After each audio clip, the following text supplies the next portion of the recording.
बिस्मिल्लाहिर्रहमानिर्रहीम। नाज़रीन अस्सलाम वालेकुम। मैं हूं आपका मेज़बान साबिर शाकिर, वफाकी दारुल हुकूमत इस्लामाबाद से कुछ ताज़ा तरीन इत्तलाआत और हम अपने आप से शेयर करते हैं। हालात व वाक़यात बहुत ही संजीदा हो चुके हैं, इंतहाई कशीदा हो चुके हैं और आने वाले चंद दिनों में, आने वाले चंद हफ्तों में पाकिस्तान के सियासी हालात और मुआशी हालात इस हद तक गंभीर होने का खदशा मौजूद है कि शायद मेरी और आपकी सोचों से बढ़कर, क्योंकि आपने भी नहीं सोचा होगा कि यह भी हो सकता है और मैंने भी नहीं सोचा होगा ये भी हो सकता है। तो दुआ करनी चाहिए कि हम उस नहज पर ना पहुंचें, उस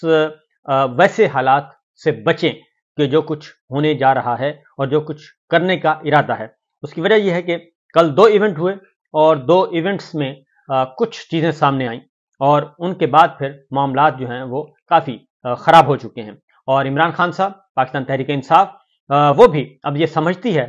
कि उनके खिलाफ एक इंतहाई गैर मुनसिफाना किस्म का बेबुनियाद झूठे मुकदमात का नया सिलसिला शुरू किया जा रहा है और वो भी बगावत, फौजी बगावत, फौज में बगावत और गद्दारी के मुकदमात, नए मुकदमात कायम किए जा रहे हैं। और एक खावर माने का जो कि एक फरीक थे, उनको सिर्फ हाथ लगाने पे, एक धक्का देने पे किसने दिया ये भी नहीं पता। पाकिस्तान तहरीक इंसाफ के चेयरमैन इमरान खान और बुशरा बीबी के तमाम वकला पर जो उस वक्त वहां पे मौजूद थे, नहीं थे, उन पे इंसदाद दहशतगर्दी एक्ट के तहत मुकदमात दर्ज कर दिए गए। जबकि दूसरी जानिब रऊफ हसन पाकिस्तान तहरीक इंसाफ के सेक्रेटरी इत्तलात हैं, तर्जुमान हैं और बड़े तगड़े आदमी हैं और उनका गला काटने की कोशिश की गई और 18-19 टांके लगे, लेकिन उनको इंसाफ नहीं मिला। तो ये जो चीज़ें चल रही हैं, ये जो डिमोलिश पीटीआई और क्रश इमरान खान का एक एजेंडा चल रहा है, एक प्लान चल रहा है, अब उस प्लान की मज़ाहमत की जा रही है। और क्योंकि अब तक जितने भी मुकदमात बनाए गए और सजाएं सुनाई गई वो सब की सब बेबुनियाद साबित हुई और उन मुकदमात के फैसले भी रुकवाए जा रहे हैं। अदलिया पर दबाव मजीद बढ़ाया जा रहा है और बहुत कम जजेस हैं और जो कि हौसले और हिम्मत से आगे बढ़ रहे हैं और उनको काली भेड़ें कहा जा रहा है और ऐसे तमाम जजेस को काली भेड़ें कहकर दबाया जा रहा है। उनको सोशल मीडिया पे, जिनको शैतानी मीडिया कहा जाता है, वहां पे गालियां दिलवाई जा रही हैं और ना ही जजिस को माफ किया जा रहा है और ना ही मुखालिफ जो आवाजें हैं, काउंटर नैरेटिव देने वाली आवाजें, उनको भी दबाया जा रहा है। उन पे भी मुकदमात दर्ज किए जा रहे हैं, दहशतगर्दी के मुकदमात दर्ज किए जा रहे हैं। और सबसे बढ़कर जो पाकिस्तान तहरीक इंसाफ जो एक आवाज बुलंद करना जा रही है, अब उसके आगे पुल बांधने की तैयारियां की जा रही हैं। तो सूरत हाल इस वक्त इंतहाई खराब है। एक तो ये कल फॉर्मेशन कमांडर्स का इजलास होता है और वह इजलास 1 पॉइंट एजेंडा था और उस इजलास में कि मीडिया को कैसे काबू किया जाए और वो भी सोशल मीडिया और डिजिटल मीडिया को किस तरीके से काबू किया जाए और किस तरीके से नकेल डाली जाए। और उसकी रीजन ये है कि उस मीडिया को, अच्छा ये बात ध्यान में रखिएगा कि सोशल मीडिया और डिजिटल मीडिया के उस पोर्शन को जो कि काउंटर नैरेटिव दे रहे हैं, जो कि आइन की बात कर रहे हैं, सुपरमेसी ऑफ कॉन्स्टिट्यूशन की बात कर रहे हैं, जो कि रूल ऑफ लॉ की बात कर रहे हैं, जो डेमोक्रेसी की बात कर रहे हैं और जो इलेक्शन चोरी की बात कर रहे हैं, जो इलेक्शन पे डाका डाला गया उसकी बात कर रहे हैं, जो नताइज तब्दील किए गए उनकी बात कर रहे हैं, सिर्फ उस पोर्शन को, उस आवाजों को दबाना है और हर सूरत में दबाना है। क्योंकि आपको मालूम है कि ट्विटर अकाउंट जो है, वो ट्विटर एक्स जो है, वो पाकिस्तान में उसकी सर्विसेज मुअत्तल की हुई हैं और अब कहा जा रहा है कि अब हम डिजिटल मीडिया को भी बंद करेंगे। नई इस्तिलाह इस्तेमाल की गई डिजिटल दहशतगर्दी की और उसके मुताबिक फिर अब जो गुफ्तगू किए जाते हैं, फेसबुक है, ट्विटर है और आपका इंस्टाग्राम है, यूट्यूब है, इस तरह के जितने भी कम्युनिकेशन के टूल्स हैं, अगर वहां पे कोई गुफ्तगू करता है तो उसको डिजिटल दहशतगर्दी समझा जाएगा और ये सारी चीजें हो रही हैं। और कल फॉर्मेशन कमांडर्स के इजलास के बाद एक बहुत ही सख्त तरीन किस्म की जो स्टेटमेंट इशू की गई और उसको फिर पाकिस्तान के तमाम ज़राए अबलाग ने उसको बहुत ज़्यादा हाईलाइट किया, जिसके नतीजे में फिर ये हुआ कि दबा दिया गया पाकिस्तान तहरीक इंसाफ के चेयरमैन इमरान खान साहब, जो कि ऑलरेडी कई मुकदमात में सजा काट रहे हैं, जेल में हैं,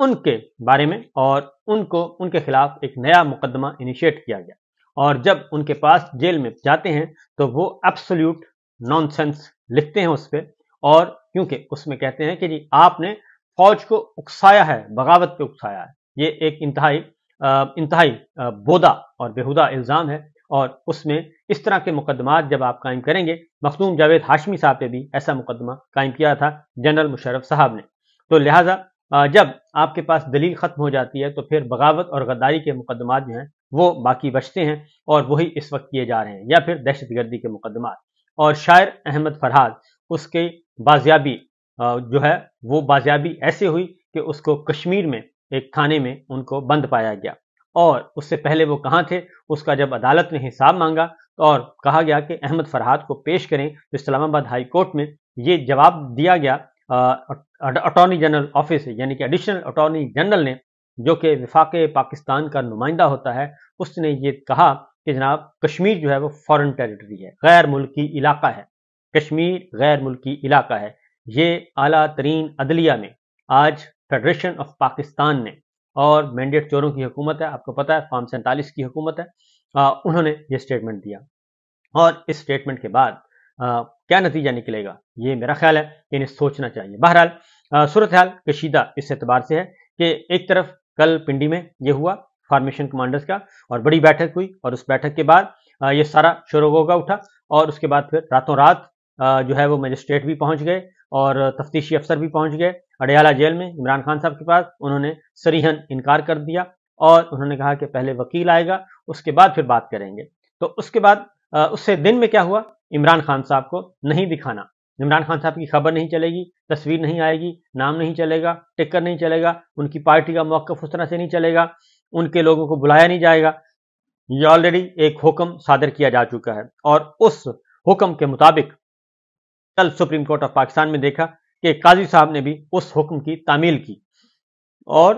एक खत जो कि कुछ अर्सा पहले उन्होंने बरतानवी हाई कमिश्नर को लिखा था, और उसमें उन्होंने क्रेडिट लिया था कि जनाब हम तो इतने आज़ाद हो चुके हैं, इतनी शफाफियत आ चुकी है अदलिया में कि हमने लाइव स्ट्रीमिंग शुरू कर दी है। अब हमारी कमरा अदालत नंबर 1 की तमाम समातें लाइव नशर होती हैं, और हर आदमी, हर शहरी एक्सेस है, वो सुन सकता है, वो देख सकता है। लेकिन जब बारी आई इमरान खान की, तो इमरान खान को पिछली तारीख में भी और कल बाकायदा तौर पर कह दिया कि ये नशरियात लाइव नहीं होंगी, और अपने ही लिखे हुए खत की नफी कर दी जो कि उन्होंने बरतानवी हाई कमिश्नर को लिखा था। तो इसके बाद काजी साहब जो हैं वो मुकम्मल तौर पर उन्होंने कल साबित कर दिया कि वो भी उस अमल का हिस्सा हैं, उस लंदन अकॉर्ड का हिस्सा हैं, जिसके तहत पाकिस्तान तहरीक इंसाफ को डिमोलिश करना है, इमरान खान साहब को क्रश करना है। उन तमाम खबरों को सच साबित कर दिया गया कल, उन तमाम गुमान जो थे और तमाम अफवाहें जो थीं, उनको कल सच साबित कर दिया काजी साहब के इस अमल ने। जस्टिस अतर मिनल्ला साहब ने इसको उससे डिफर किया, और उन्होंने कहा कि उनकी जैसे बाकी मुकदमात की समात है, हमें ऐसा तासुर नहीं देना चाहिए कि हम अंडर प्रेशर हैं, हम किसी के हुक्म के ताबे हैं, और हमें अपने अमल में शफाफियत लानी चाहिए। लिहाजा बाकी मुकदमा की तरह इमरान खान को भी लाइव दिखाया जाए। लेकिन हुआ ये कि इमरान खान साहब को लाइव नहीं दिखाया गया, और पूरे के पूरे मुकदमे की समात एज इट इज जैसे नॉर्मल होती है वैसे ही हुई, उनकी वीडियो लिंक से हाजिरी हुई। फिर कल इस हद तक कमरा अदालत नंबर 1 और सुप्रीम कोर्ट में तकरीबन मार्शल्ला प्लस मार्शल्ला था, और कर्फ्यू टाइप चीज थी कि कहीं कोई तस्वीर ना निकल आए। जो एक तस्वीर से इतना डरते हैं, तो आप जरा सोचें कि वो इमरान खान साहब के वजूद से कितना डरते होंगे। और यही वजह है कि पाकिस्तान के अवाम जो हैं वो इस सारे सूरत हाल को कबूल करने के लिए तैयार नहीं है। तो ये चीजें आज फिर इमरान खान साहब ने ये किया। कल जब ये अंदाजा हो गया कि काजी साहब भी उसी अप्रोच और उसी सोच को लेकर आगे बढ़ रहे हैं जो कि रावलपिंडी की है, तो उसके बाद आज इमरान खान साहब ने कोर कमेटी का इजलास हुआ, और एक ट्वीट है 1971 की, और उसमें सिर्फ ये पूछा गया है कि गद्दार कौन है, याहिया खान या शेख मुजीब, और कौन जिम्मेदार था, किसने मैंडेट चोरी किया, किसने अवाम के फैसले को तस्लीम नहीं किया। ये सवालात उठाए गए हैं, और उन सवालात पे एक गद्दारी और बगावत का मुकदमा, फौज को उकसाने का मुकदमा, ये एक कायम करने की कोशिश की जा रही है। लिहाजा काफ़ी शोर हो गया, और आज फिर पाकिस्तान तहरीक इंसाफ के चेयरमैन इमरान खान साहब ने आज अलकादिर ट्रस्ट केस में उनकी फैमिली मेंबर से उनकी मुलाकात हुई, और वकला से मुलाकात हुई, और उसमें भी उन्होंने वाज़ेह तौर पर यह बता दिया कि ये धौंस और धांधली ये नहीं चलेगी। मैं गद्दारी और बगावत के मुकदमात से डरने वाला नहीं हूँ, और ये जो कुछ करना चाहते हैं یہ صرف اس لیے کرنا چاہ رہے ہیں یہ کہ پورے سارے پرانے مقدمات میں یہ ہار چکے ہیں اور میرے خلاف ان کو کچھ نہیں مل رہا، اس لیے آج ذرا تلخیاں بڑھ گئی ہیں۔ اور علیمہ خان صاحبہ نے بھی باہر آ کے گفتگو کی ہے اور انہوں نے بھی کہا ہے کہ جناب اب ہم اتنا آرام سے نہیں بیٹھیں گے، لہٰذا نہ صرف آرام سے نہیں بیٹھیں گے بلکہ اس کے بعد کور کمیٹی کا اجلاس ہوا اور انہوں نے ایف آئی اے والا مقدمہ جو کہ نیا شروع کرنے لگا ہے، کور کمیٹی نے اس کو یکسر مسترد کر دیا اور جو ایک سنی تحت کونسل کی مخصوص نشستیں پی ٹی آئی کی جو نہیں دی گئیں اور اس پہ جو سماعت ہو رہی ہے اس پہ بھی جو ہے دوبارہ سے آج فل کورٹ تشکیل دے دیا گیا اور وہ فل کورٹ ہے چیف جسٹس قاضی فائز عیسی صاحب کی سربراہی میں، اور پاکستان تحریک انصاف کی کور کمیٹی نے باقاعدہ طور پہ اعلان کر دیا ہے کہ ہم قاضی فائز عیسی صاحب پہ عدم اعتماد کا اظہار کرتے ہیں اور وہ اس بینچ سے الگ ہو جائیں، اور یہ باقاعدہ طور پہ اناؤنس کیا جائے گا، کورٹ روم نمبر 1 میں جا کے یہ کہا جائے گا کہ ہم آپ پہ اعتبار نہیں کرتے۔ تو چیزیں اسی نہج پر جا رہی ہیں اور تلخیوں کی طرف بڑھ رہی ہیں۔ دوسری جانب عمران خان صاحب نے کہہ دیا ہے کہ تیاری کریں، اور دوسری طرف کور کمیٹی نے انٹرنیشنل جو چیپٹر ہے ان کا بیرون ملک اوورسیز پاکستانیوں کو ایک ملک گیر بلکہ عالمگیر احتجاج کا کہہ دیا ہے کہ وہ نکلیں، سڑکوں پر نکلیں، احتجاج کریں، پرامن طریقے سے نکلیں اور اس میں رول آف لاء کے لیے، ڈیموکریسی کے لیے اور ہیومن رائٹس کے لیے، ان سارے معاملات کے لیے وہ نکلیں اور نکل کر اپنی آواز بلند کریں۔ تو چیزیں جو ہیں وہ جا رہی ہیں جی تلخیوں کی طرف، اور تلخیاں اس لیے کہ جب آپ عدالتی فیصلوں کو بھی نہیں مانتے، قانون کو بھی نہیں مانتے اور رول آف لاء تو دور کی بات ہے، عدالتی فیصلے ججز کو مسلسل دبایا جا رہا ہے اور کانسٹیٹیوشن کی نہیں مانتے تو پھر پیچھے رہ کیا جاتا ہے، اسی لیے یہ حالات خراب ہونے جا رہے ہیں۔ تو میں نے پہلے ہی عرض کیا تھا، اس خدشے کا اظہار کیا تھا، تو اب اسی طرف چیزیں بڑھ رہی ہیں۔ اجازت دیجیے، اللہ حافظ۔